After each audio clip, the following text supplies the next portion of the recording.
और तब मुझे बताया गया था लगातार लोग आ रहे हैं। घड़ी में 3:30 बज गए।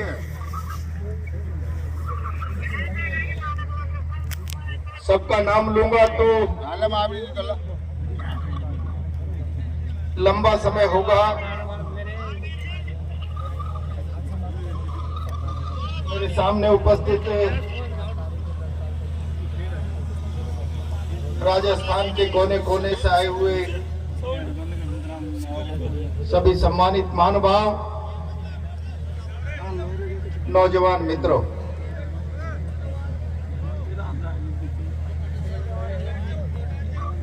पिछले 2-3 घंटे से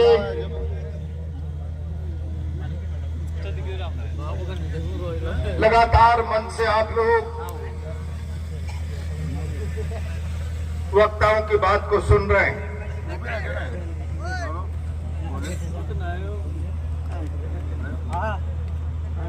मेरे पास कोई नया विषय नहीं बचता। कोई नई बात आपके सामने रखूं।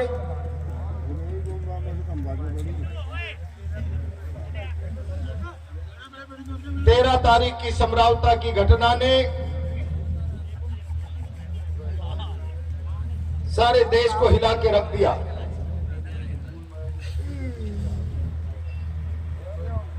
और मैंने कई बार कहा,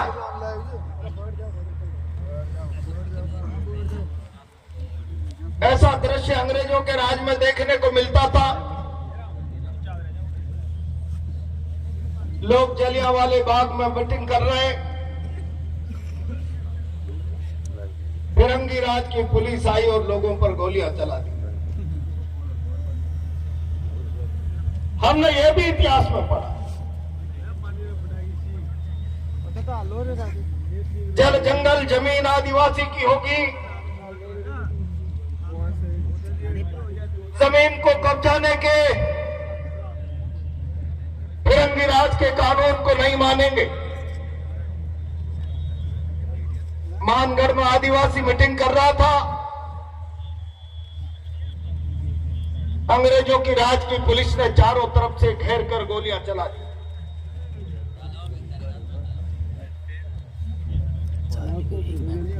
और उस मानगढ़ के शहीदों की शहादत,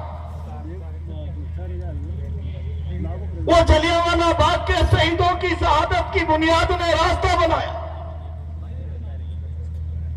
कि हम आजाद भारत में अपने अधिकारों की लड़ाई लड़ सके। आजाद भारत में तमाम लोगों के साथ न्याय और इंसाफ हो सके।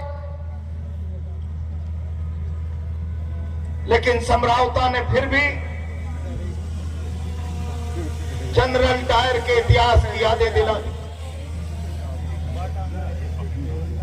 अपने लिए न्याय और इंसाफ की मांग को लेकर समरावता बैठा था। 15 किलोमीटर से हटाकर 85 किलोमीटर उपखंड में मत जोड़िए। लगातार पिछले कई दिनों से अपनी मांग को लेकर समरावता शासन प्रशासन के सामने अपनी बात रख रहा। सरकार के कानों में शीशा डाला। समरावता की बुनियादी मांग पर कोई ध्यान नहीं। और जब चुनाव का मौका आया तो सरकारों का ध्यान जाए, दिल्ली का ध्यान जाए, मतदान के बहिष्कार की घोषणा कर दी, जो संवैधानिक अधिकार। क्या गुनाह किया नरेश मीणा ने? मैं आज इस मंच से जिम्मेदारी से कहना चाहता हूं, क्या समरावता की न्याय और इंसाफ की लड़ाई में नरेश की भागीदारी पाप हो गई? समरावता को इंसाफ मिलना चाहिए। इस आवाज को ताकत देना नरेश का अपराध बन गया। नरेश समरावता की आवाज को ताकत देने के लिए जाकर लोगों के आवाम के बीच में जाकर बैठ गया। नरेश ने थप्पड़ मार दी। मैं कह रहा हूं 45-50 दिनों से जेल में बंद है। मैं राजस्थान के मुख्यमंत्री जी से कहना चाहता हूं, मुख्यमंत्री जी थप्पड़ कांड पूरे देश के मीडिया ने एक पक्ष में रख दिया,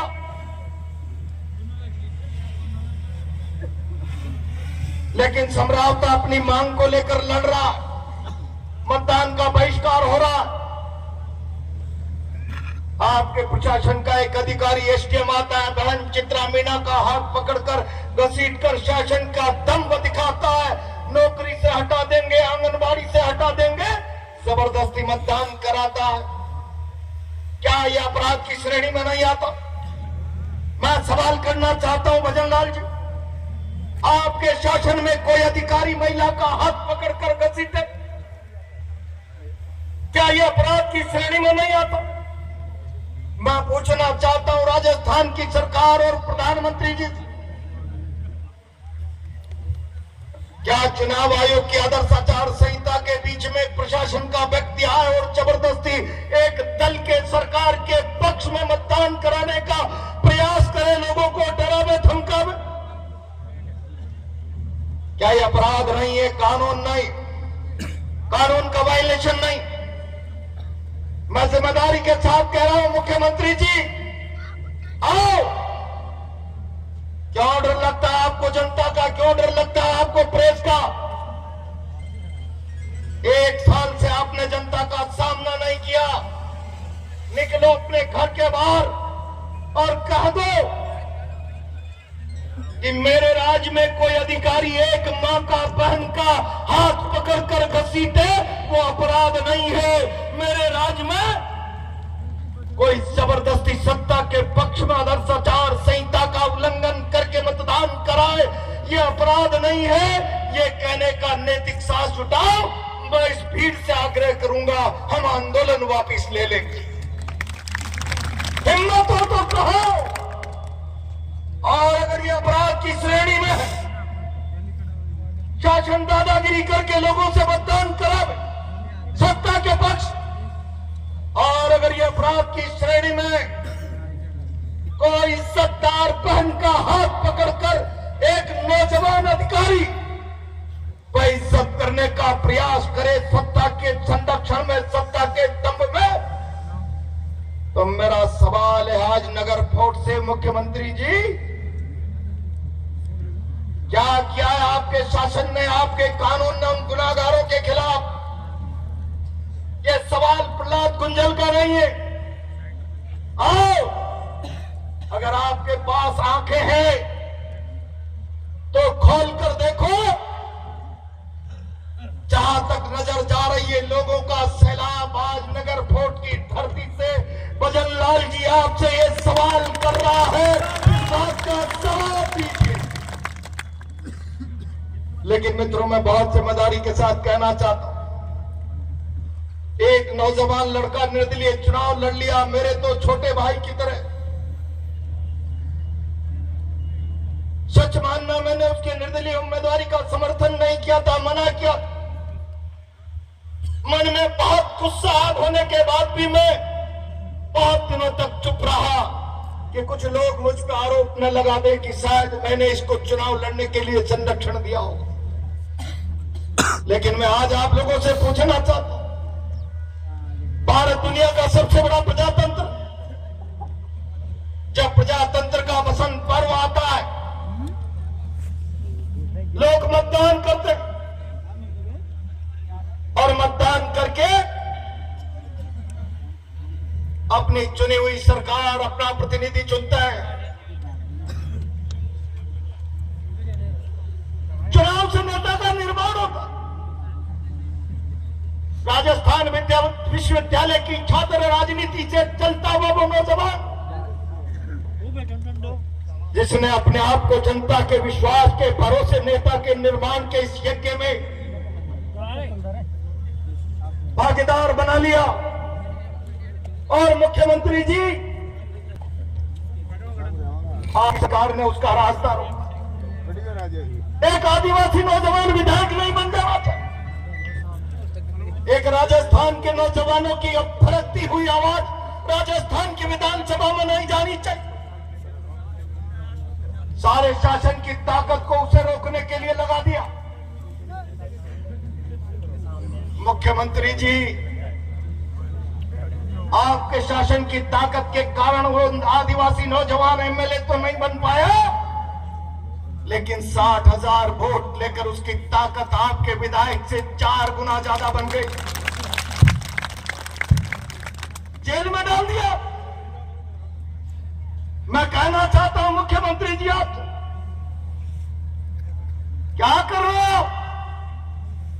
आपने भाई नरेश मीणा को जेल में डाल दिया। लोहा तपता है तो सोना बनता है। नरेश जेल से आएगा 4 गुना ताकतवर बनकर आएगा और इस भजन सरकार के खिलाफ जनता की आवाज को ताकत दे। लेकिन मित्रों, इसमें भजनलाल जी का गुनाह क्या है, मैं नहीं समझ पा रहा। दुर्भाग्य है इस राजस्थान का। पहले हम कहा करते थे राजा रानी के पेट से पैदा होता। लोकतंत्र आया, जलियांवाला बाग के शहीदों की शहादत ने रास्ता बनाया, मानगढ़ के आदिवासी की शहादत ने रास्ता बनाया। फिर हम राजा को पेटी से पैदा करने लगे। पहले पेट से राजा, फिर पेटी से राजा, और अब नई प्रथा पर्ची से राजा। और इसलिए भाई और बहनों, मैं कहना चाहता हूं, अपनी काबिलियत के आधार पर, संघर्षों के आधार पर, जनता के भरोसे के आधार पर जब सत्ता प्राप्त करने का सामर्थ्य नहीं होगा, केवल दिल्ली की कृपा से पर्ची के आधार पर सत्ता प्राप्त की जाएगी, तो जिसमें जनता का सामना करने का साहस नहीं होता, वो जनता के भय से रहे, मुद्दा गर्म रहे, शरद रहे, हम अन्याय के खिलाफ बोलते रहेंगे। जब तक चैन में जान है, तब तक अन्याय के खिलाफ आवाज उठती रहेगी। और आज मुझे फक्र है, मैंने परसों सोशल मीडिया पर कहा था, मुझे डर लग रहा था। भारत ने एक अद्भुत व्यक्ति खो दिया, और उनके जाने के बाद भारत के प्रधानमंत्री जी, आप उनकी क्षमता को, उनकी ताकत को, उनके कृत्य को, उनकी राजनीतिक विरासत को कब्जाने का फैसला का प्रयास कर रहे, जबकि आपने प्रधानमंत्री बनते ही कहा था जरा रेनकोट पहनकर सावर के नीचे नहाना सीखे तो मनमोहन सिंह जी से सीखे। लेकिन उन मनमोहन सिंह जी के चले जाने के बाद एक व्यक्ति की ताकत का अंदाजा, उसकी बुद्धिमत्ता का अंदाजा दुनिया में भारत को किस प्रकार से आर्थिक महाशक्ति बनाने का रास्ता बना कर गया।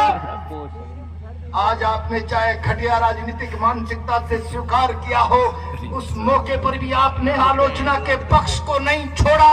मैं आलोचना कर रहा हूं इस मंच से। मुझे डर लग रहा था इस शौक की इस घड़ी में। मैंने लोगों से पूछा, उन्होंने कहा आनंद के कार्यक्रम में नहीं जा रहे हो, आप जा रहे हो जुल्म से पीड़ित को न्याय दिलाने की बात कर। आप जा रहे हो बहन चित्रा सहित। मैं कहना नहीं था, रोज रोज मीडिया में देखते हैं वो बहने कहती है प्रहलाद गुंजल जो भी नेता जाता है, मैं टिप्पणी नहीं करना चाहता, उसके सामने मेरी माँ ये बयान करती है, सिर में टाके हैं बता सकते हैं, हाथ में प्लास्टर है बता सकते हैं, पैर में प्लास्टर है बता सकते हैं, प्रहलाद गुंजल कहाँ नहीं मारा लाठियों से, कैसे बताए इतनी बड़ी जुल्म की दास्ता हो जाए। मैंने परसों कहा था जिसके मन में अन्याय के खिलाफ लड़ने का जज्बा है, वो तमाम लोग 19 को आओ। मैं आज सैल्यूट कर रहा हूं आपको। अभी अन्याय के खिलाफ आवाजें मरी नहीं है, लोगों के जहन में इंकलाब जिंदा है। और ये इंकलाब का नारा जो लिखा हुआ, मैं बहुत जिम्मेदारी से कहना चाहता हूं मित्रों, लड़ाई समाप्त नहीं, लड़ाई अभी आगे बढ़ने वाली है। इंकलाब के नारे का मतलब समझ लीजिए। मैंने बरवाड़ा में भी कहा इनकलाब में कुर्बानी छुपी है। ये भगत सिंह का फोटो लग रहा है। भगत सिंह इनकलाब का नारा देकर अंग्रेजी सल्तनत से टकरा गए, और जब फांसी का रास्ता बन गया तो सारा देश उबल गया। भगत सिंह को फांसी हुई तो गोरों को भगा कर रहेंगे, इस मुल्क में नहीं रहने देंगे। क्रांतिकारियों ने सलाह दे डाली, भगत सिंह आप बाहर जाइए, देश आपकी रिहाई के मामले में उबल रहा है, आप जाकर नेतृत्व करिए। भगत सिंह ने कहा हम मकसद के नजदीक आ गए। भगत सिंह को फांसी हुई तो गोरों को भारत में नहीं रहने देंगे। हम मकसद के नजदीक आ गए, देश में ये भाव शायद मैं बाहर जाकर इस तूफान को आग में बदल सकूं, न बदल सकूं आंधी को तूफान, लेकिन मैं शहादत पर चला गया तो ये तूफान बन जाएगा। और इसलिए आज मेरा रास्ता बाहर के बजाय शहादत का रास्ता है। ये कुर्बानी इंकलाब में छुपी हुई है। और आज ये इंकलाब भजन लाल की सरकार के खिलाफ नगर वोट में गूंज रहा है। भजन लाल जी मैं चेतावनी दे रहा हूँ, आपके पास राजनीतिक सामर्थ्य भी नहीं, आपके पास राजस्थान को समझने का राजनीतिक नजरिया भी नहीं। मैं कोई मुख्यमंत्री के ओहदे पर बैठे हुए सम्मानित व्यक्ति, आपसे मेरी मित्रता भी रही है, मैं कोई नीचा दिखाने के नजरिए से आपसे बात नहीं कर रहा हूँ, लेकिन मैं आरोप लगा रहा हूँ आपकी पार्टी का नजरिया दलित के खिलाफ, आदिवासी के खिलाफ है, गांव के खिलाफ है, गरीब के खिलाफ है, किसान के खिलाफ। अगर गांव गरीब के खिलाफ नहीं होता, मैंने देखा अभी खाचरियावास जी कह रहे किरोड़ी लाल जी का सीमेंट फैक्ट्री आंदोलन, खाचरियावास जी आपने उस आंदोलन को देखा होगा। प्रहलाद कुंजल उस आंदोलन में 25 दिन तक भरतपुर की सेवर जेल में रहकर आया था। 25 दिन। मैं इस मंच से कहना चाहता, एक उम्रदराज नेता भजन लाल जी, जिस रोज डॉक्टर किरोड़ी लाल ने पुलिस की लाठियों से अपने आप को अस्पताल में पहुंचाया होगा, राजनीति में आपका जन्म भी नहीं हुआ होगा, आप मुख्यमंत्री बन गए, लेकिन आपने क्या मर्यादा रखी? समझौता में कहकर चले गए हम न्यायिक जांच कराएंगे, एक एक पाई की भरपाई कराएंगे। आपने उस आदिवासी इतने बड़े वरिष्ठ जिसका जीवन पूरे राजस्थान के नौजवान किसान आदिवासी दलित के लिए लड़ते लड़ते होम हो गया, आपने उसका मानमर्दन किया, आपने उसके साथ अन्याय किया, उसको नीचा दिखाने का प्रयास किया। मैं किरोड़ी लाल जी से कहना चाहता हूं, किरोड़ी लाल जी क्यों मौत